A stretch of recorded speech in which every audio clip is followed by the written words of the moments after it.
Long before the world learned to fear the Mafia, another criminal empire was already thriving in the streets of Naples. The Camorra isn't a shadowy secret, it's a system, a network, a part of everyday life for centuries. From smuggling cigarettes to dumping toxic waste, they've built their fortune by blending into the chaos of southern Italy. This is not just the story of a gang. It's the evolution of power through blood, business, and betrayal. Stick around as we unravel the rise and survival of one of the world's oldest and most dangerous criminal organizations. Don't forget to like and subscribe for more. The Camorra's story begins not in the shadows of modern Naples, but in its prisons in the 1700s. Back then, the Bourbon Kingdom of Naples ruled southern Italy, and its jails were rough, overcrowded places where survival depended less on the guards and more on who ran the cell blocks. In these dark, violent places, a group of inmates banded together and created an internal order of their own. They developed a code, elected leaders, and imposed their own rules.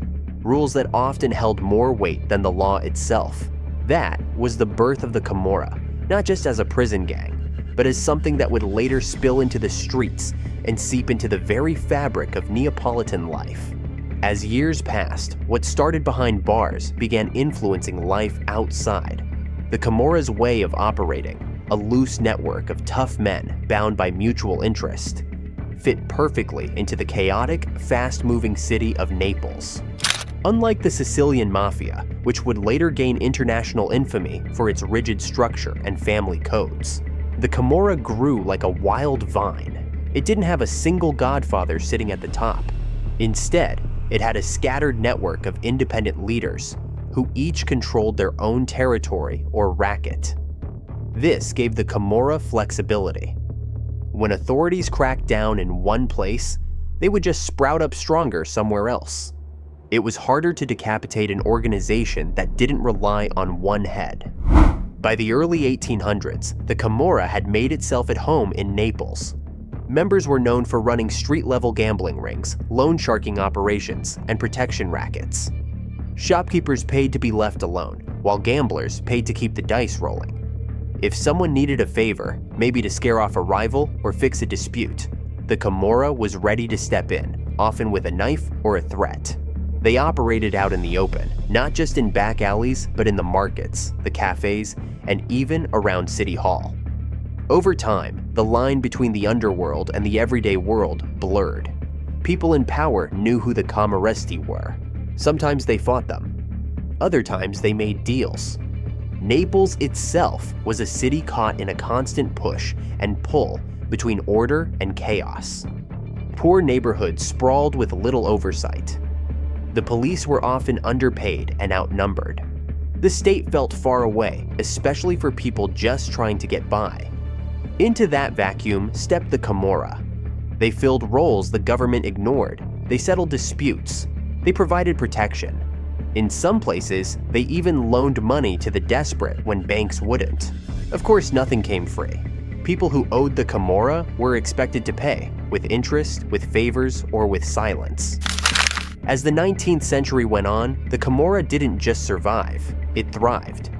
During the turbulent time when Italy was unifying, Naples became a battleground of different ideas, loyalties, and political factions. In that confusion, the Camorra found even more room to grow. They began to influence elections, backing candidates who promised to leave them alone or help them out. In some cases, Camorra bosses even held official positions themselves. They were no longer just criminals. They were power players.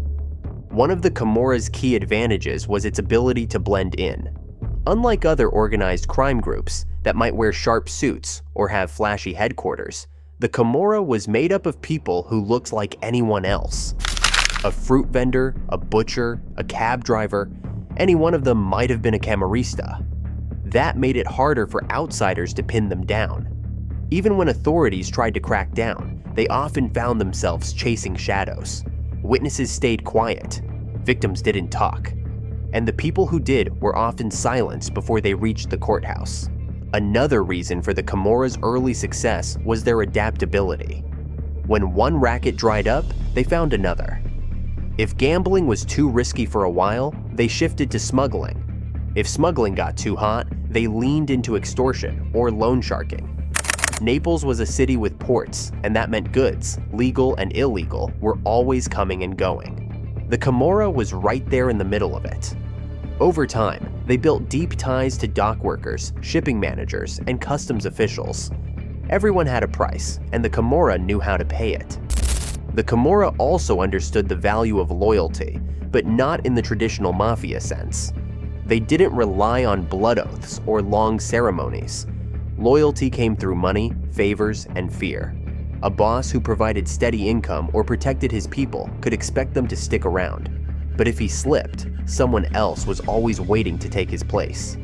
This rough and fast style of leadership made the Camorra dangerous but unpredictable. Clans rose and fell quickly, depending on how sharp their knives were or how well they could keep the police at bay. While much of the Camorra's activity was focused in Naples, their influence started to stretch into nearby regions. Towns outside the city found themselves under pressure from small-time Camorristi, looking to expand their control. Sometimes they moved in quietly, bribing local officials. Other times, they came with guns and muscle, forcing shopkeepers to pay up or leave town. As their network spread, so did their reputation. People began to speak of them not as a gang, but as a fact of life in southern Italy. Something you had to deal with whether you liked it or not. Throughout the late 1800s and into the early 1900s, attempts were made to take them down. Brave police chiefs, reformist politicians, and investigative journalists tried to expose their dealings, but progress was slow and often dangerous. Those who got too close to the truth were threatened, attacked, or disappeared altogether. Trials were held and some convictions were made, but for every boss put behind bars, another one stepped up. And because the Camorra was not a single organization, but a cluster of smaller clans, shutting down one group never meant shutting down the whole system.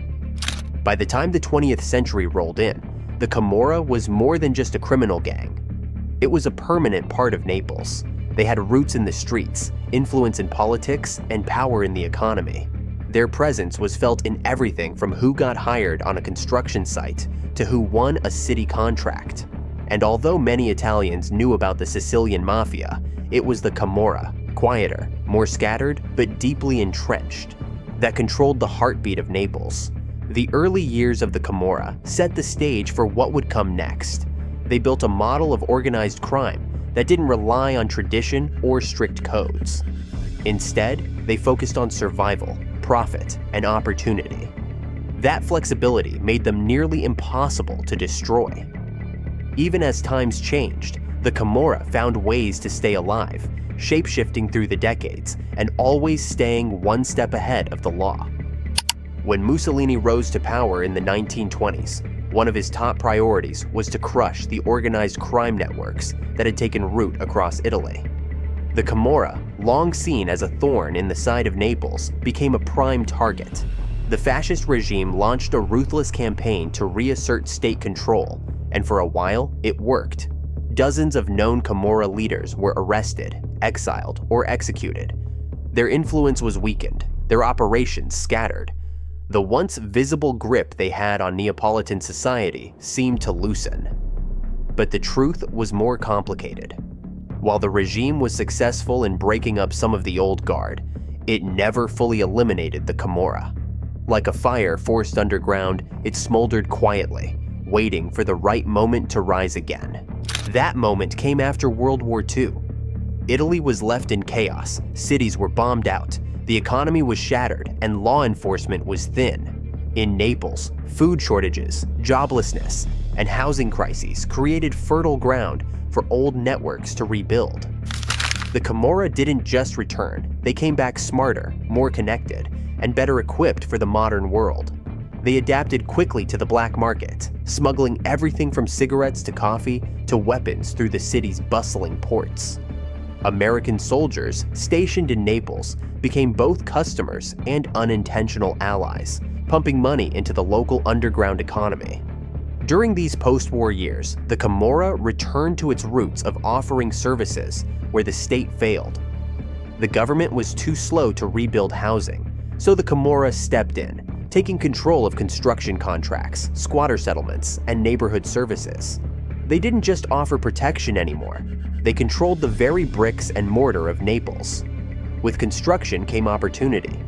They laundered money through real estate deals, inflated costs on public contracts, and bought influence through bribes. If a politician needed votes, the Camorra delivered. If a contractor needed work, the Camorra could arrange it at a price. By the 1950s and 60s, they had deeply embedded themselves into Naples' growing post-war economy. They infiltrated unions, hijacked public tenders, and expanded their control into neighboring towns and rural areas. But this time, they weren't just thugs with knives in alleyways. They were businessmen, often wearing suits and shaking hands with mayors and businessmen.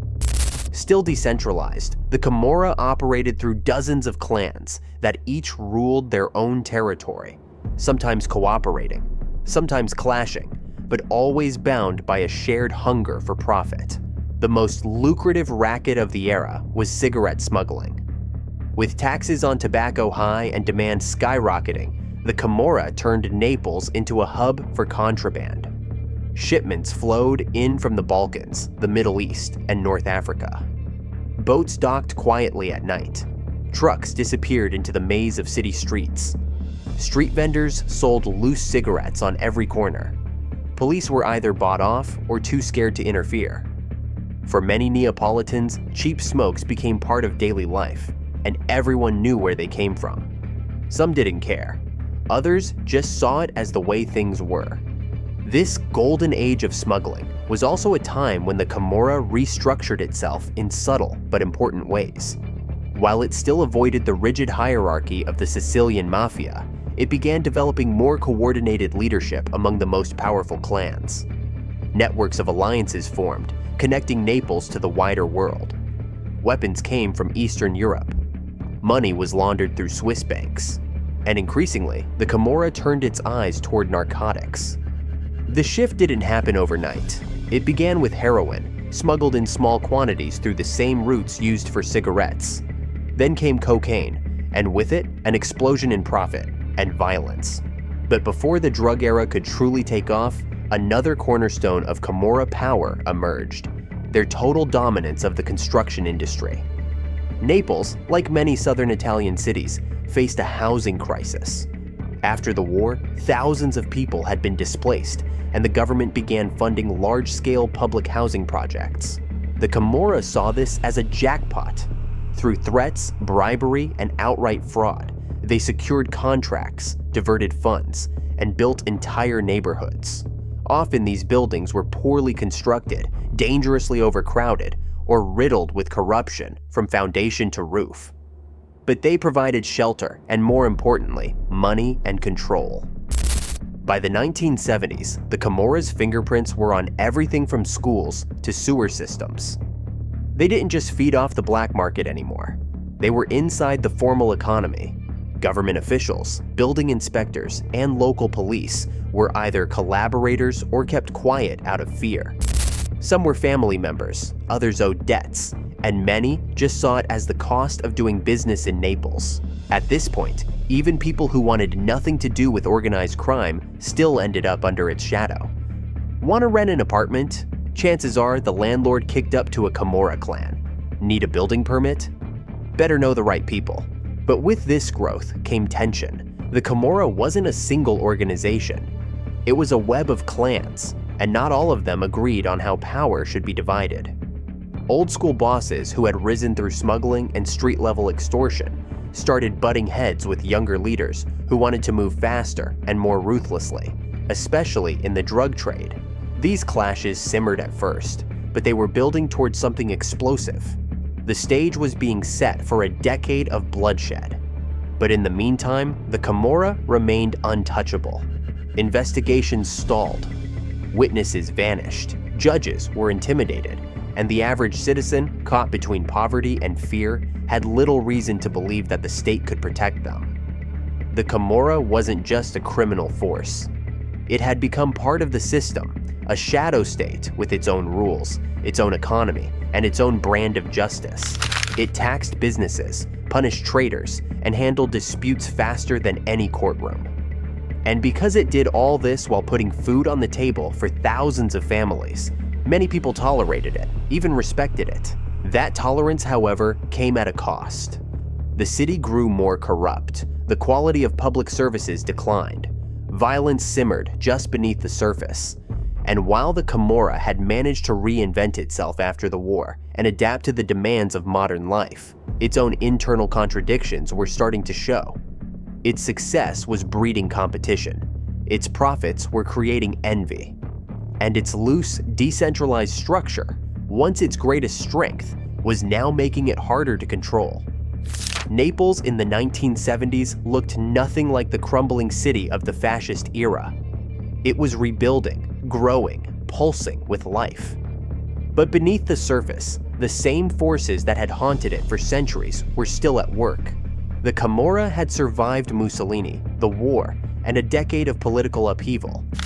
Now it was ready to enter a new phase, one driven by drugs, blood, and a battle for dominance that would turn the streets of Naples into a war zone. By the time the 1980s began, the Camorra had already established itself as one of the most powerful and deeply rooted criminal organizations in Southern Europe.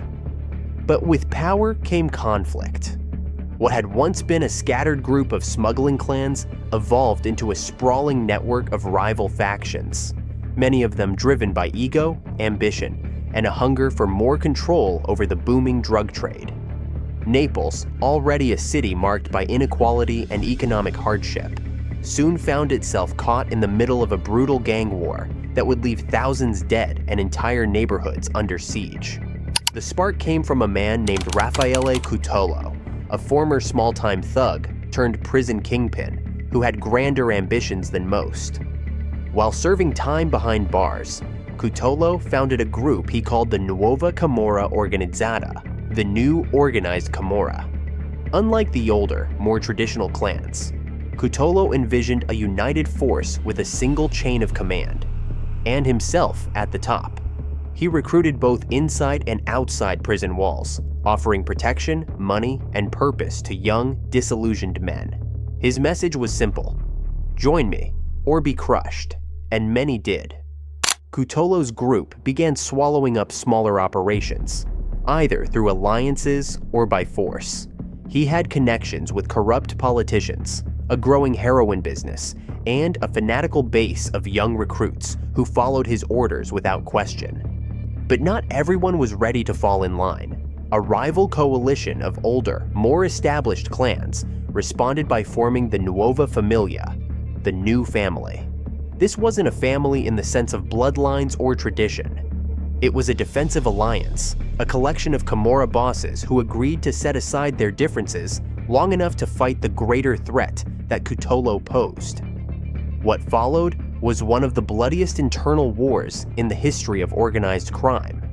From the early 1980s into the 1990s, Naples became a battlefield. Car bombs exploded on busy streets. Bodies were dumped in alleys and parking lots. Whole families were wiped out in retaliation killings. The violence wasn't just between gangsters. It spilled into the lives of innocent people. A stray bullet could end a child's life. A mistaken identity could cost someone their future. People lived in fear, windows shut, doors locked, always watching, always waiting for the next burst of gunfire. The authorities responded, but often too late. Investigations were hampered by a wall of silence. Witnesses were afraid to talk, and for good reason. Those who testified risked not just their lives, but the lives of their entire families. Judges were targeted, police officers were bribed or assassinated. In many neighborhoods, the Camorra operated with impunity, acting as judge, jury, and executioner. Residents knew better than to call the police. Justice, if it came at all, came from the barrel of a gun. But even as they tore each other apart, the Camorra's business empire continued to grow. Heroin and cocaine were the biggest earners. Naples became a crucial transit point for drugs entering Europe, and the Camorra built relationships with suppliers in South America, Turkey and Albania. Shipments arrived by sea and disappeared into Italy's highways within hours. Local addicts fed the domestic market, but the real money came from distribution across Europe. Profits soared, and with those profits came more competition and more bloodshed. Construction remained another pillar of their wealth. Public contracts, especially in the wake of earthquakes and natural disasters, were handed out with little oversight. In the aftermath of the devastating 1980 Irpinia earthquake, the Italian government poured billions into rebuilding efforts. The Camorra saw an opportunity. They infiltrated construction companies, secured contracts through bribes and threats, and funneled much of the relief money into their own pockets. Many of the buildings erected during this period were poorly constructed, riddled with corruption, and dangerously unstable. But by the time anyone noticed, the money was gone and the damage done. Waste management also became a key racket during this time. Italy had strict regulations on toxic waste, and businesses needed ways to get rid of it without paying the full cost. The Camorra offered a solution. For a price, they would dispose of chemical, medical, and industrial waste, often by dumping it illegally in southern Italy's countryside. Huge quantities of poison were buried in farmlands or burned in open pits, polluting the air, the soil, and the water. Whole regions of Campania became environmental disaster zones, known to locals as the Triangle of Death, due to the spikes in cancer and birth defects. But the Camorra made millions, and those who tried to expose them were silenced or ignored. Despite all the chaos, the Camorra never lost its ability to adapt. When public outrage over violence grew too loud, some clans scaled back their brutality and focused more on business. Others expanded into counterfeit goods, pirated DVDs, and stolen luxury items. They also moved into loan sharking at a much larger scale, preying on struggling small businesses, offering quick cash at predatory rates. Failure to pay meant losing your shop, your car, or your life. One of the Camorra's deadliest weapons during this period wasn't a gun. It was poverty. The economic desperation of southern Italy created a steady supply of young recruits. Boys as young as 13 were given mopeds and pistols, asked to deliver drugs or collect payments. By the time they were 16, many had committed their first murder. Some clans even rewarded teenage hitmen with bonuses for each successful job. In neighborhoods where opportunities were limited and the state was absent, joining a Camorra crew offered identity, money, and respect, no matter how short-lived. The media tried to keep up, publishing stories and statistics, but the truth was hard to grasp in full. The Camorra's structure, still fragmented, clan-based, and often in flux, made it harder to track than other mafias. You couldn't just take out the boss and expect the group to collapse. Every time one leader was killed or arrested, another took his place. Sometimes even more violent, more ambitious, and more reckless than the last. By the end of the 1990s, the war that had begun with Cutolo's rise had left deep scars across Naples. He himself was eventually captured and imprisoned for life. His organization shattered, but the damage had been done. The violence, the drugs, the environmental crimes, all of it had reshaped the city and its people. The Camorra had grown from a street gang into a corporate empire with blood on its balance sheet. And while the government had started winning some battles, the war was far from over. The clans that survived the internal purges were leaner, meaner, and ready for the next chapter. They had learned from the past. They were no longer just street thugs. They were entrepreneurs of crime, and they were about to go global. As the new century began, the Camorra found itself in a world that was faster, more connected, and harder to predict. Globalization offered new markets, new allies, and new ways to hide money. While other crime groups like the Sicilian Mafia had taken devastating hits from high-profile arrests and mass informant trials, the Camorra's decentralized structure gave it a strange kind of resilience. You couldn't chop off the head because there wasn't just one. You couldn't destroy the organization by flipping a single member because each clan had its own secrets. The Camorra didn't just survive the chaos of the 1990s, it evolved with it. Drug trafficking remained their biggest source of income. Cocaine became the new gold, and the Camorra built solid partnerships with Colombian cartels and Spanish traffickers. Naples served as a gateway for South American coke into Europe. From the docks, the drugs moved through a network of couriers, stash houses, and corrupt logistics firms. But the real innovation was in distribution. The Camorra invested in speed. They cut deals with motorcycle couriers, moved product faster than anyone else, and cornered entire local markets. By the time police figured out where a shipment had landed, it was already sold, consumed, and paid for. But drugs weren't the only business. One of the Camorra's most profitable and dangerous operations was waste management. Legal disposal of toxic industrial waste is expensive, requiring strict compliance and specialized facilities. Companies in Italy and across Europe began turning to criminal groups to cut corners and save money. The Camorra stepped in with an offer: pay us a fraction of the price and we'll make your waste disappear. And disappear it did. Into abandoned quarries, rivers, illegal landfills, and even farmland. The cost to the environment was staggering. Cancer rates soared in parts of Campania. Locals began calling the poisoned region between Naples and Caserta the Triangle of Death. It wasn't an exaggeration. Children were born sick, cows died mysteriously. Fields once full of vegetables became toxic graves. Still, people didn't talk. Fear had become a habit. In towns where the Camorra dumped waste, the same clan might own the grocery store, sponsor the local soccer team, and provide loans to families. They were everywhere and nowhere at once. Even the ones who wanted to fight back faced a system stacked against them. Officials were paid off, investigations delayed, evidence tampered with. And the further the Camorra spread into legal business, the harder it became to tell where crime ended and capitalism began. By the 2010s, the Camorra had embedded itself deeply into the European underground economy. They controlled ports, trucking routes, and import-export businesses. They invested in fashion knockoffs, fuel smuggling, and counterfeit cigarettes. They bought restaurants, warehouses, real estate, and luxury cars, not for status, but to launder money. Unlike flashier mafia bosses of the past, many Camorra leaders kept a low profile. Some dressed modestly, lived in middle-class neighborhoods, and avoided public attention. It wasn't about ego anymore. It was about survival, power, and profit. Technology changed the game again. The Camorra adapted quickly to encrypted messaging, burner phones, and dark web transactions.